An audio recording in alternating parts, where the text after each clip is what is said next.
نحمده ونصلي ونسلم على رسوله الكريم أما بعد فأعوذ بالله من الشيطان الرجيم بسم الله الرحمن الرحيم أم له البنات ولكم البنون أم تسألهم أجرا فهم من مغرم مثقلون أم عندهم الغيب فهم يكتبون أم يريدون كيدا فالذين كفروا هم المكيدون أم لهم إله غير الله سبحان الله عما يشركون وإن يروا كسفا من السماء ساقطا يقولوا سحاب مركوم فذرهم حتى يلاقوا يومهم الذي فيه يصعقون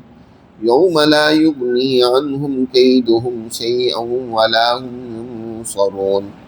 وَإِنَّ لِلَّذِينَ ظَلَمُوا عَذَابًا دُونَ ذَلِكَ وَلَكِنَّ أَكْثَرَهُمْ لَا يَعْلَمُونَ وَاصْبِرْ لِحُكْمِ رَبِّكَ فَإِنَّكَ بِأَعْيُنِنَا وَسَبِّحْ بِحَمْدِ رَبِّكَ حِينَ تَقُومُ وَمِنَ اللَّيْلِ فَسَبِّحْهُ وَإِدْبَارَ النُّجُومِ صدق اللہ العظیم۔ یہ سورہ طور کی آخری آیات ہیں۔ سورہ طور کے اس دوسرے رکوع میں نبی کریم صلی اللہ علیہ وسلم کو اللہ سبحانہ و تعالی نے حکم دیا کہ آپ اپنے اعلیٰ مقاصد کے تحت اپنا کام، اپنی تذکیر اور تعلیم و تربیت کا سلسلہ جاری رکھیں۔ جو ضدی، معاند اور طاغوت ہیں، سرکش لوگ ہیں، وہ آپ کی بات نہیں مانیں گے، بلکہ آپ کے بارے میں، آپ کی تعلیمات کے بارے میں، قیامت کے بارے میں، خود اللہ سبحانہ و تعالیٰ کے بارے میں طرح طرح کی فضول باتیں اور بک بک کرتے رہیں گے۔ ان کے جتنے بھی اعتراضات تھے، جتنی بھی گھڑنتو باتیں تھیں،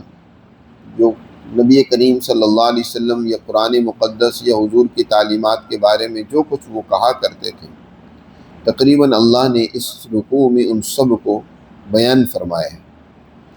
کہ آپ کے بارے میں کبھی تو یہ کہتے ہیں کہ خود انہوں نے یہ بات بنا لی ہے، ام یقولون تقولہ، یہ خود حضور کا خود ساختہ کلام ہے۔ قرآن نے اس کا جواب دیا کہ اگر ایسی بات ہے تو تم بھی تو عربی ہو، اپنے آپ کو بڑے شاعر، بڑے فصیح و بلیغ اور اہل عرب کہتے ہو، تو تم بھی اس جیسا کوئی کلام، اس جیسی کوئی آیت، سورت بنا کر پیش کرو۔ فَلْيَأْتُوا بِحَدِيثٍ مِثْلِهِ إِن كَانُوا صَادِقِينَ۔ اسی طرح اللہ نے ان تمام اعتراضات کا ذکر کرنے کے بعد فرمایا کہ اصل بات یہ نہیں ہے جو یہ باتیں بنا رہے ہیں، بلکہ اصل بات یہ ہے کہ یہ طاغون ہے، بل ہم قوم طاغون۔ ان کے دماغوں میں طاغوتیت، سرکشی، ان کے رویوں میں ظلم و فساد، بدنیتی موجود ہے۔ اور اصل بات یہ ہے، فرمایا بل لا یؤمنون، یہ ماننا نہیں چاہتے، اللہ کی تعلیمات کو سمجھنا نہیں چاہتے۔ اور فرمایا بل لا یوقنون،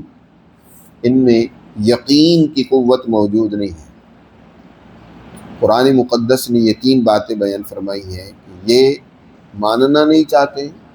یہ اللہ کی تعلیمات پر یقین نہیں رکھتے، بلکہ اصل بات یہ ہے کہ یہ سرکش اور ظالم۔ مزید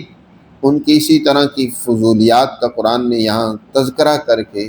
بہت ہی عمدہ انداز میں اس حقیقت کو آشکارا کیا ہے،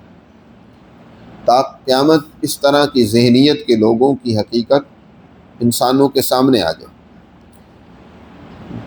کبھی اللہ کے بارے میں انتہائی جسارت کرتے ہوئے کہتے تھے کہ ام لہ البنات، اللہ کی تو بیٹیاں ہیں۔ عجیب بات ہے، قرآن نے فرمایا کہ اپنے لیے بیٹی کو تو پسند نہیں کرتے، بلکہ وَإِذَا بُشِّرَ أَحَدُهُم بِمَا ضَرَبَ لِلرَّحْمَنِ مَثَلًا ظَلَّ وَجْهُهُ مُسْوَدًّا وَهُوَ قَظِيمٌ، کہ جب انہیں اطلاع ملتی ہے کہ ان کے ہاں بیٹی پیدا ہوئی ہے، تو اس کی وجہ سے اتنے کبیدہ خاطر ہوتے ہیں، اتنا ان کو غصہ آتا ہے کہ ان کا چہرہ اس غصے سے سیاہ ہو جاتا ہے، اسود وجہ، چہرہ ان کا سیاہ ہو جاتا ہے۔ یعنی بیٹی کی پیدائش کی خبر بھی سننا ان کے لیے موت سے کم نہیں ہوتا۔ لیکن عجیب بات ہے، اللہ کے لیے بیٹیاں تجویز کر رکھی کہ جو خود کو پسند نہیں ہے، جن کی ولادت ان کے لیے سب سے زیادہ تکلیف دہ عمل ہے، اللہ کے لیے کہتے ہیں کہ یہ سارے فرشتے اللہ کی بیٹی ہیں۔ جی، ام لہ البنات ولکم البنون، کیا اللہ کی بیٹیاں ہیں اور تمہارے لیے جو ہے اللہ نے بیٹے تجویز کر رکھے ہیں، مخصوص کر رکھے ہیں۔ ام تسألہم اجرا فہم من مغرم مثقلون،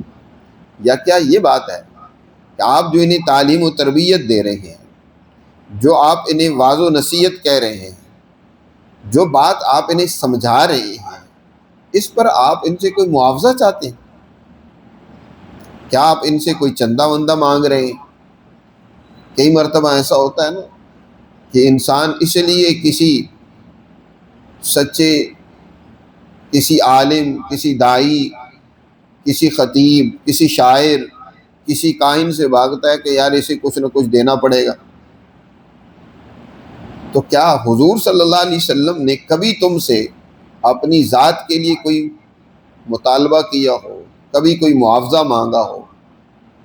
آپ صلی اللہ علیہ وسلم کی تو ساری جد و جہد اور تعلیم و تربیت تمہارے لیے ہے، تمہارے اندر نکھار پیدا کرنے کے لیے، تمہاری خوبیوں کو سیکل کرنے کے لیے، تمہاری تعلیم و تربیت بغیر کسی، ہر پیغمبر نے یہ بات تقریباً کہی ہے، ان اجری اللہ علی اللہ، ہم اپنا معاوضہ اللہ سے طلب کرتے ہیں، ہم تم سے کچھ نہیں مانگتے کہ ہم تم سے کچھ چندہ شندہ مانگیں، کچھ یہ تقاضا کریں کہ سیم و زر ہمیں جمع کر کے دو، یا ہمیں کھانا کھلاؤ، یا ہماری خادم بن کر ہماری ضروریات کے لیے کچھ کردار ادا کرو۔ نہیں، ام تسألہم اجرا، کیا آپ ان سے کوئی چندہ مانگتے ہیں، اجر مانگتے ہیں؟ فہم من مغرم مثقلون، کہ وہ اس کے بوجھ تلے دبے جا رہے ہوں۔ ام عندہم الغیب فہم یکتبون، یا یہ اس لیے نہیں مان رہے کہ ان کے پاس غیب کا علم ہے، اللہ کی طرف سے ان کو معلومات دی گئی ہیں، لوح محفوظ تک ان کو رسائی دی گئی ہے، اللہ کیا چاہتے ہیں، یعنی ان انبیاء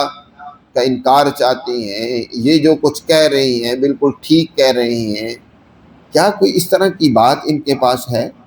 غیب کا کوئی ان کے پاس علم ہے؟ فہم یکتبون، کہ انہوں نے وہ لکھ رکھی ہو۔ ام یریدون کیدا فالذین کفروا هم المکیدون، یا یہ اصل مکر و فریب کر رہے ہیں، تدبیریں کر رہے ہیں اس سچائی کو مٹانے کی، اس ہادی برحق کو ختم کرنے کی۔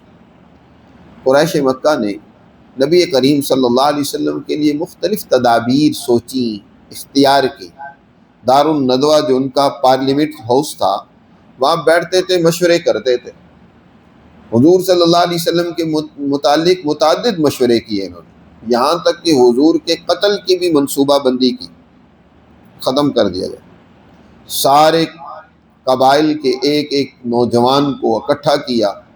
اور حضور صلی اللہ علیہ وسلم کو رات کی تاریکی میں ختم کرنے کی ایک پلاننگ کی۔ اللہ نے ان کی ساری تدبیر اور مکر و فریب کو الٹا ان پر ہی گرا دیا جی۔ ناکام، ساری رات وہاں انتظار کرتے رہے، اور حضور صلی اللہ علیہ وسلم ان کی غفلت اور صبح کو اللہ نے ایسی ان پر نیند طاری کی کہ وہ پڑے سو رہے، اور حضور درمیان سے گزر کر آپ مکہ کو چھوڑ کر مدینہ طیبہ کا سفر، رخت سفر باندھتے ہیں۔ تو فرمایا کہ کیا یہ لوگ تدبیریں کر رہے ہیں؟ ام یریدون کیدا فالذین کفروا هم المکیدون، یاد رکھیں وہی لوگ جو اللہ کی تعلیمات کے انکار کر رہے ہیں جی، ان تدبیروں کا شکار وہی ہونے والے ہیں۔ ان تدبیروں کے اثرات انہی پر پڑیں گے۔ جو بھی انہوں نے نبی پاک صلی اللہ علیہ وسلم کے لیے تدبیر اختیار کی، حضور کو قتل کرنے کی سازش اور منصوبہ بنایا، خود قتل ہو گئے بدر کے میدان میں۔ اسی طرح جو بھی تدبیر انہوں نے سوچی، اختیار کی، حضور کے خلاف پروپیگنڈے کیے طرح طرح کے، لیکن نتیجہ کیا نکلا؟ ان پروپیگنڈوں کے نتیجے میں خود ہی بدنام ہوئے کہ یار یہ کیسے جھوٹے لوگ ہیں، یہ جن کے بارے میں کبھی شاعر، کائن، کبھی مجنون ہونے کی باتیں کرتے ہیں۔ جو بھی انسان سلیم الفطرت انسان یہ پروپیگنڈے سنتا، انسان کی ایک فطرت ہے، طبیعت ہے کہ الانسان حریص مما منع،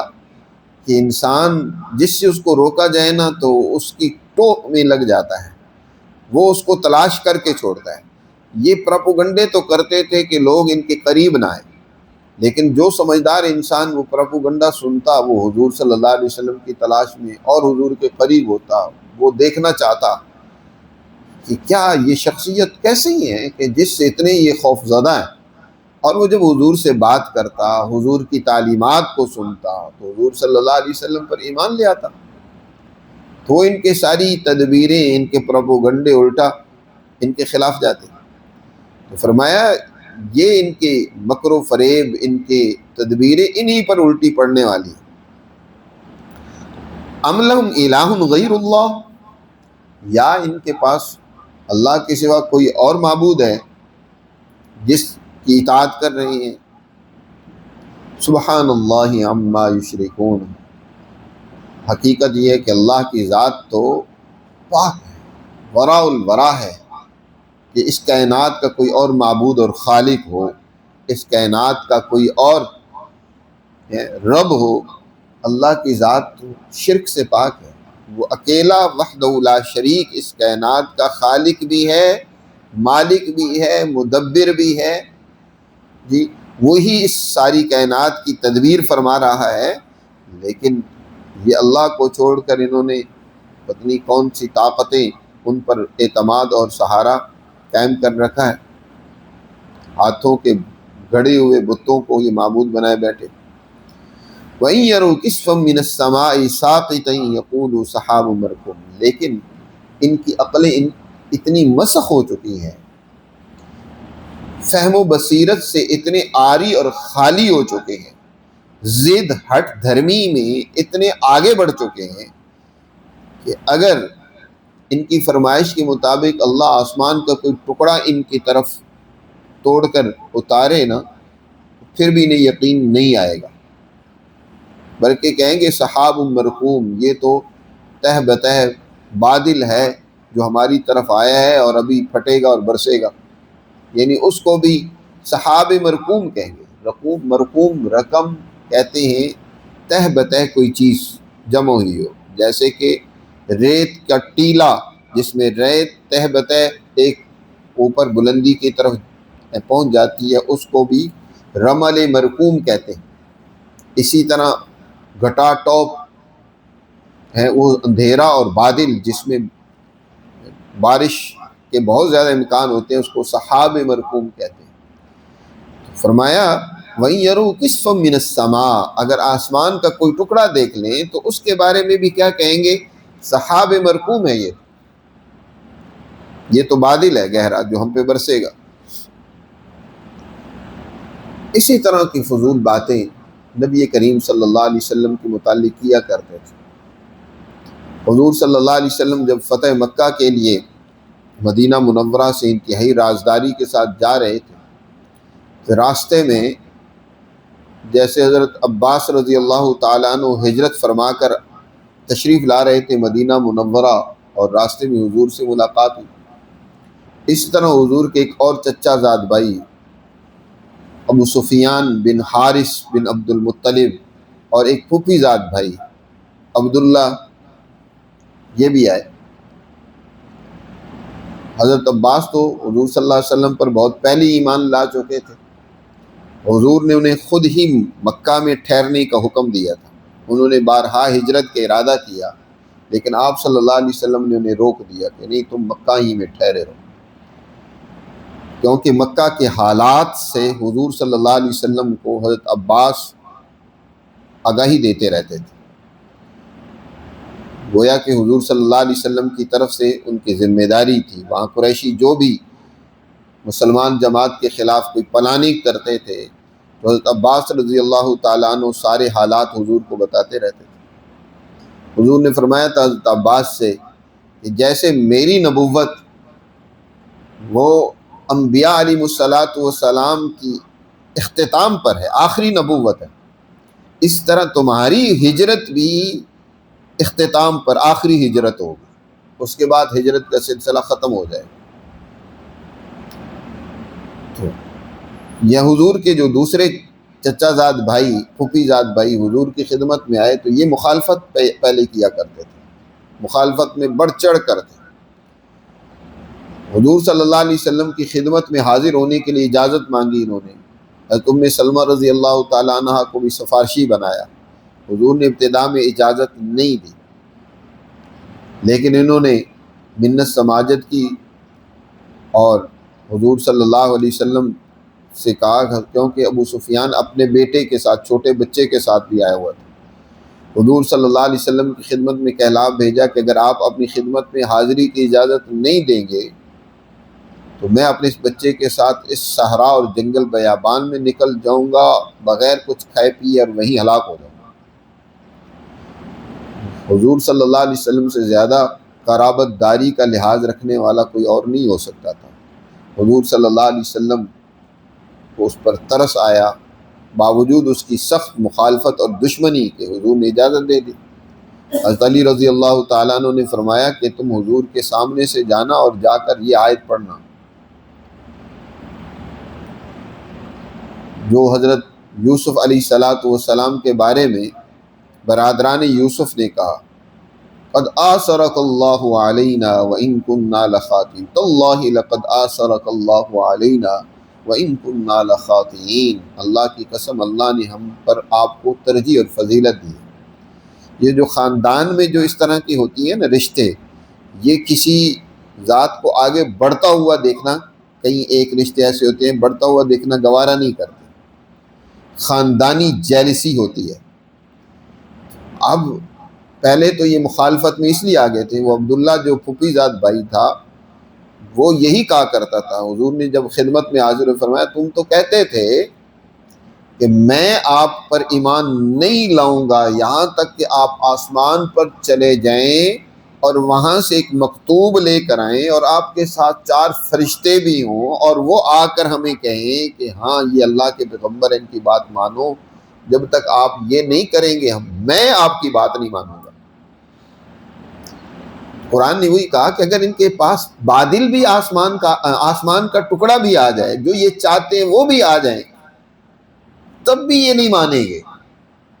تب بھی یہ کہیں گے جادو ہے، یہ تو سحاب مرکوم ہے۔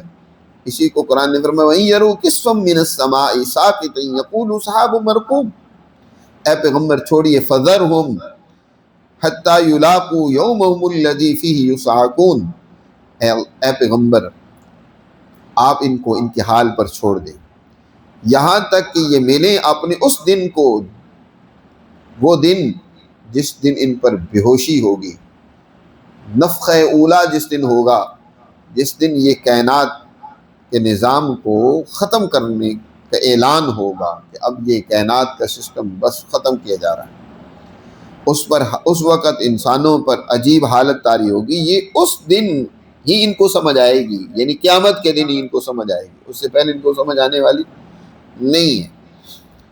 الذی فیہ یصعقون یوم لا یغنی، وہ دن ہوگا کہ جس دن ان کا کوئی مکر و فریب ان کے کام نہیں آئے گا، لا یغنی عنہم کیدہم شیئا ولا هم ینصرون، اور نہ ہی ان کی کوئی مدد کرے گا وہاں اللہ کے اس گرفت اور جزا و سزا کے عمل سے جو انہوں نے کرتوت کیے ہیں، جو مخالفت کی ہے دین اسلام کی، اس کی سزا سے انہیں کوئی نہیں بچا سکے گا۔ وہ تو دن ابھی دور ہے، اللہ نے ابھی اس دنیا کے نظام کو چلانا ہے، اس دن تک کے لیے ان کو مہلت نہیں دی جائے گی، بلکہ اس سے پہلے بھی ان کو ایک سزا دی جائے گی۔ وَإِنَّ لِلَّذِينَ ظَلَمُوا، کیونکہ اس دنیا کو اللہ نے ابھی باقی رکھنا ہے۔ اگر ظالموں کو اللہ چھوٹ دے کہ کہ وہ جو چاہیں بدماشیاں کرتے رہیں تو پھر تو یہ دنیا کا نظام ختم ہو جائے گا۔ اس لیے ظالموں کو اللہ اس سے پہلے بھی سزا دیتا ہے، اس لیے فرمایا وَإِنَّ لِلَّذِينَ ظَلَمُوا عَذَابًا دُونَ ذَلِكَ، بے شک ان لوگوں کے لیے جو ظالم ہیں ان کے لیے اس عذاب سے پہلے بھی عذاب ہے، دنیا کے اندر بھی عذاب ہے۔ ظلموا عذابا دون ذلک، دنیا کے اندر اس سے پہلے ان کے لیے عذاب ہے۔ اور اللہ نے پھر ان ظالموں کو سزا دی۔ یہ ابو جہل، عتبہ، شیبہ، یہ سارے ہیں وہ سرکش، وہ طاغوت جو حضور کے خلاف طرح طرح کے پروپوگنڈے کرتے، حضور کی اس نظریے اور فکر کو پھیلنے میں رکاوٹیں پیدا کرتے، حضور کو، حضور کے ساتھیوں کو تکلیفیں اور اذیتیں پہنچاتے تھے، پھر ان پر عذاب آیا۔ بدر کے میدان میں ان پر عذاب آیا، قتل کیے گئے، بری طرح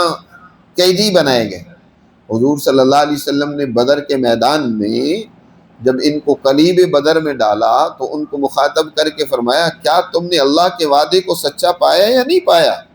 میں نے تو اللہ کے وعدے کو سچا پایا اور دیکھ لیا، اللہ کا وعدہ پورا ہوا۔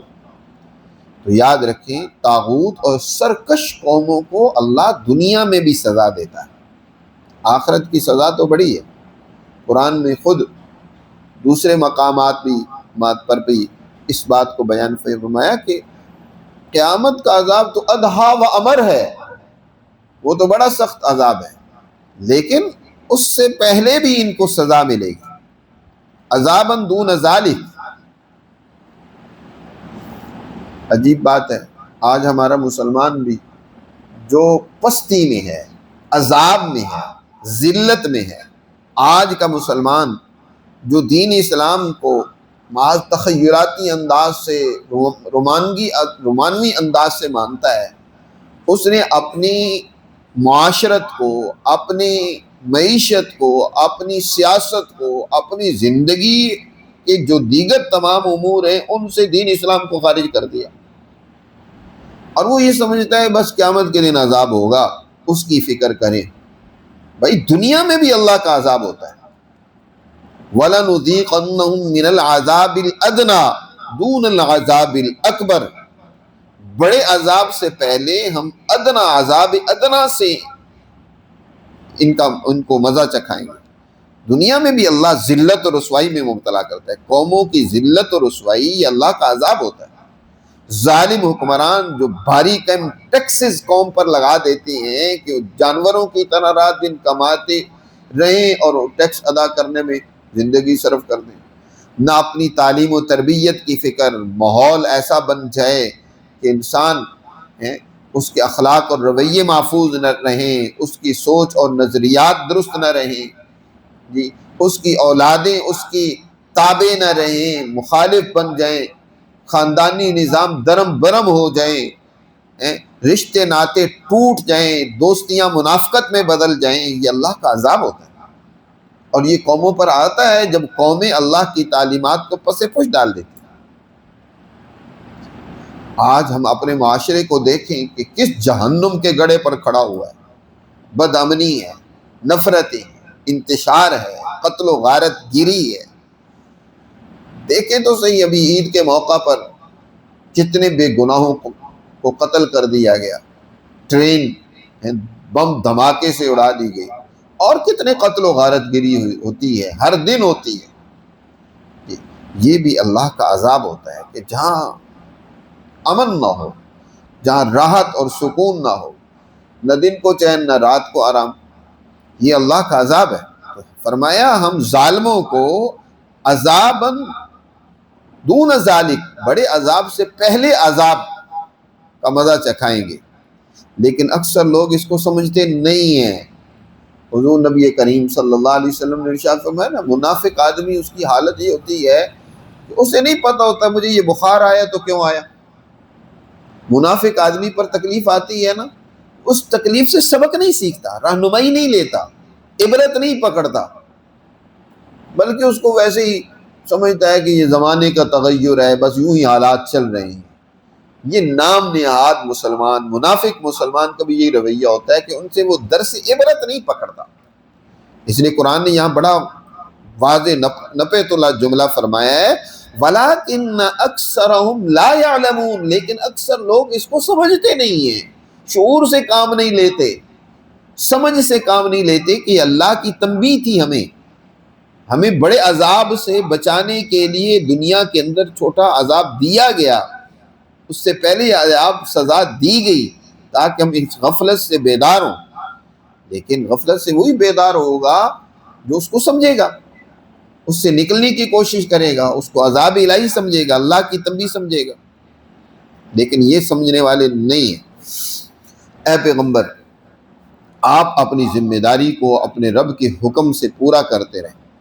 اور پورے صبر و تحمل کے ساتھ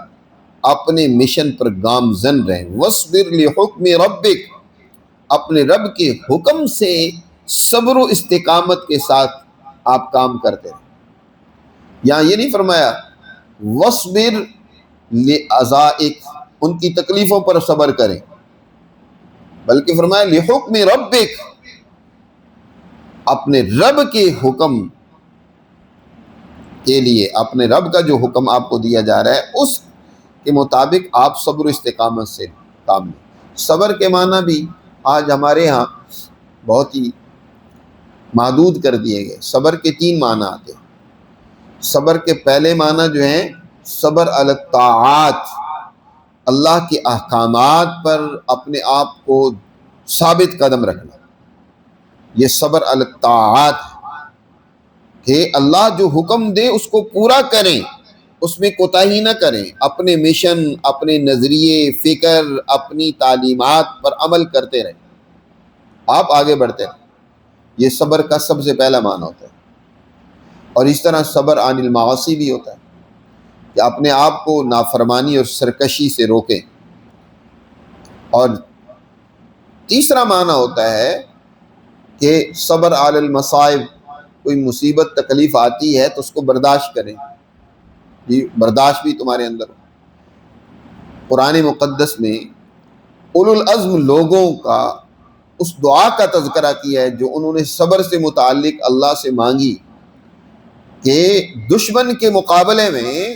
اللہ کا حکم بجا لاتے ہوئے وہ میدان کارزار میں اترے، انہوں نے اللہ سے دعا کی ربنا افرغ علینا صبرا وثبت اقدامنا وانصرنا علی القوم الکافرین۔ اب وہ صبر کی دعا مانگ رہے ہیں۔ یہ مطلب نہیں ہے کہ اللہ ہمیں دشمن مار دے، کاٹ دے، ذلیل و رسوا کر دے، ہمیں اس کی توفیق دے دے کہ ہم میدان کارزار میں دشمن کا تختہ مشق بنے۔ نہیں، وہ دعا مانگ رہے ہیں اللہ ہم پر صبر انڈیل دے کہ ہم پوری استقامت کے ساتھ ڈٹ کر دشمن کا مقابلہ کریں۔ اسی کی تشریح اگلے جملے نے کی ہے وَثَبِّتْ أَقْدَامَنَا، ہمارے پاؤں کو جما دیں۔ تو صبر کے اصل معنی ہیں جو اونچے درجے کے یا پہلے درجے کے معنی ہوتے ہیں، وہ ہے اپنے اس نظریے، فکر اور مشن پر جمے رہنا۔ حالات بڑے سخت آتے ہیں، نبی کریم صلی اللہ علیہ وسلم کی سیرت کا مطالعہ کریں کہ آپ نے جب اللہ کی ان تعلیمات کا آغاز کیا تو آپ کو کن کن مشکلات اور پریشانیوں اور مصیبتوں کا سامنا کرنا پڑا۔ کوئی عام آدمی ہوتا تو شاید سب کچھ چھوڑ کر ایک کونے کھدرے میں بیٹھ جاتا۔ یہ تو پیغمبر اولو العزم پیغمبر کی شان تھی کہ سب سخت طوفانوں اور آندھیوں اور مصیبتوں میں بھی وہ اپنے اس مشن پر جمے رہے۔ پھر اللہ نے کامیابی آگے عطا فرمائی کہ آپ کا نظریہ و فکر دنیا میں پھیلا، آپ کا نظم مملکت قائم ہوا۔ تو فرمایا وَاصْبِرْ لِحُکْمِ رَبِّکَ فَإِنَّكَ بِأَعْیُنِنَا، بے شک آپ ہماری نظروں میں ہیں۔ بِأَعْیُنِنَا، یہاں حضور کے لیے بھی جو جملہ فرمایا اسی طرح کا جملہ حضرت موسیٰ علیہ السلام کے لیے بھی اللہ نے فرمایا ہے، لیکن دونوں میں قدر فرق ہے۔ وہاں فرمایا وَلِتُصْنَعَ عَلَىٰ عَيْنِي، کہ آپ اے موسیٰ جائیے فرعون کی طرف، اس ظالم طاغوت کی طرف جائیے، اس کو سمجھائیے۔ وَلِتُصْنَعَ عَلَىٰ عَيْنِي، اور آپ میری آنکھ، وہاں ایک تو اعلیٰ کا ذکر کیا ہے اور پھر عین کا ذکر کیا، آپ میری ایک آنکھ کے نیچے ہیں۔ یعنی میری نظر آپ پر بھی ہے، آپ کا کچھ بگاڑ نہیں سکے گا۔ یہاں حضور کے لیے فرمایا بِأَعْيُنِنَا، ایک تو با کے لفظ کو یہاں ذکر کیا، با وہ مصاحبت کے لیے آتی ہے جی، اعلیٰ استعلاء کے لیے آتا ہے، تو یہاں با کا ذکر کیا، اور پھر اعین، وہ اللہ میاں کی تو مختلف آنکھیں ہیں نا، اللہ کی ذات، صفات، قدرت، یہ جتنی بھی اللہ کی صفات ہیں یہ سب اللہ کی آنکھیں ہیں جو اس کائنات کے اندر ایک نظام کو چلا رہی ہیں۔ تو اللہ سبحانہ و تعالی ہر اعتبار سے آپ کی نگرانی کر رہا ہے، آپ کے ترقی کے عمل کو بڑھا رہا ہے، دشمنوں سے اللہ کی آپ کی حفاظت کر رہا ہے، اور آپ کو طاقتور، آپ کی جماعت کو مضبوط کر رہا ہے، تو آپ ہماری نگرانی میں ہیں بِأَعْيُنِنَا، لہذا وَسَبِّحْ بِحَمْدِ رَبِّكَ حِينَ تَقُومُ، آپ صبر و استقامت سے کام لیں اور اپنے رب کی حمد و ثنا اور تسبیح بیان کرتے رہیں، حین تقوم، جس وقت آپ مجلس سے اٹھیں، جس وقت آپ اٹھیں تو آپ کیا کریں، سبح بحمد ربک حین تقوم ومن اللیل، اور راتوں کو بھی، رات کے ایک حصے میں بھی اٹھ کر اللہ کی حمد و ثنا اور تسبیحات کو بیان کریں، وادبار النجوم، اور اس طرح جب رات گزر جائے، جانے لگے، ستارے منہ موڑ لیں جی، دوسری صبح آنے لگے، تو پھر اٹھ کر اللہ کی تسبیح اور حمد و ثنا بیان کریں۔ وَسَبِّحْ بِحَمْدِ رَبِّكَ حِينَ تَقُومُ، حدیث میں آتا ہے نبی کریم صلی اللہ علیہ وسلم نے ارشاد فرمایا کہ جو مسلمان کسی مجلس میں ہوتا ہے اور اس مجلس میں مختلف باتیں انسان سے بعض اوقات فضول باتیں بھی ہو جاتی ہیں، لغزشیں اور خطاؤں والی بھی باتیں ہو جاتی ہیں، اور وہ مجلس کے اختتام پر اللہ کی تسبیح بیان کرتا ہے، سبحان اللہ والحمد للہ، اللہ کی تسبیح بیان کرتا ہے جی، اور اس کی حمد و ثنا بیان کرتا ہے اور اپنی گناہوں کی معافی چاہتا ہے آخر میں، تو اللہ سبحانہ و تعالیٰ اس مجلس میں ہونے والی اس کی لغزشوں اور خطاؤں کو معاف کر دیتا ہے۔ حین تقوم، جس وقت آپ کھڑے ہوں، کھڑے ہونے سے مراد مجلس سے اٹھنا ہے کہ مجلس میں آپ لوگوں کو سمجھا رہے ہیں، اب مجلس اختتام پذیر ہو رہی ہے تو آپ اللہ کی حمد و ثنا کے ساتھ اس مجلس کا اختتام کریں۔ حین تقوم سے مراد یہ بھی ہو سکتا ہے کہ آپ اللہ کے حضور کھڑے ہوں، ایک تو مجلس سے کھڑے ہوں اٹھیں، ایک یہ کہ اللہ کے حضور کھڑے ہوں، تو جب اللہ کے حضور کھڑے ہوں، اور اللہ کے حضور کھڑے ہونے کا سب سے بہترین طریقہ نماز ہے کہ نماز میں ایک مومن بندہ اللہ کے حضور کھڑا ہوتا ہے دست بستہ، تو اس وقت بھی وہ اپنی نماز کا آغاز اللہ کی تسبیح اور حمد سے کرے۔ یہ وجہ امام اعظم ابو حنیفہ رحمۃ اللہ علیہ اس دعا کو ترجیح دیتے ہیں، باوجود اس کے کہ اور بھی دعائے استفتاح ہیں جس سے نماز کو شروع کیا جاتا ہے، انی وجہت وجہی للذی، اس طرح کی اور بھی دعائیں، لیکن آپ امام حنیفہ رحمۃ اللہ علیہ نے آپ نے اس دعا کو ترجیح دی ہے، سبحانک اللہم وبحمدک، اس میں اسی سبحان کا ذکر ہے، اللہ کی حمد کا ذکر ہے جس کا اللہ نے یہاں حکم دیا، وسبح بحمد ربک، اپنے رب کی حمد کے ساتھ اس کی تسبیح بیان کیجئے۔ تو سبحانک اللہم وبحمدک، یہ در حقیقت وہی کلمات ہیں جس کا اللہ نے اس آیت میں حکم دیا کہ آپ جب کھڑے ہوں اللہ کے حضور تو آپ اس کے حمد کے ساتھ اس کی تسبیح بیان کیجئے۔ اور اسی طرح رات کو بھی اٹھ کر، یعنی رات کو اٹھیں تہجد کے لیے، نماز عشاء کے لیے، تو اٹھ کر اللہ کے حضور نماز ادا کیجیے۔ اور اس طرح ادبار النجوم، جب رات چلی جائے، یہ صبح فجر کی نماز ظاہر ہے نجوم اور ستارے اس وقت غائب ہو جاتے ہیں، جب صبح ہونے لگتی ہے، صبح صادق جو ظاہر ہونے لگتی ہے تو ستارے جو ہیں وہ جانے لگتے ہیں، تو ستاروں کے پیٹھ پھیرنے کے وقت بھی اللہ کی تسبیح اور حمد بیان کریں، یعنی ہمہ وقت دن ہو یا رات ہو، آپ اللہ کی طرف متوجہ رہیں، اس کی حمد و ثنا بیان کرتے رہیں اور اپنے مشن پر گامزن رہیں، یہ آپ کے مخالفین آپ کا کچھ نہیں بگاڑ سکیں گے۔ اللہ آپ کو ہی کامیابی اور نصرت و ظفر سے نوازے گا۔ اللہ ہمیں سمجھ نصیب فرمائے اور اپنے احکامات پر عمل کی توفیق دے۔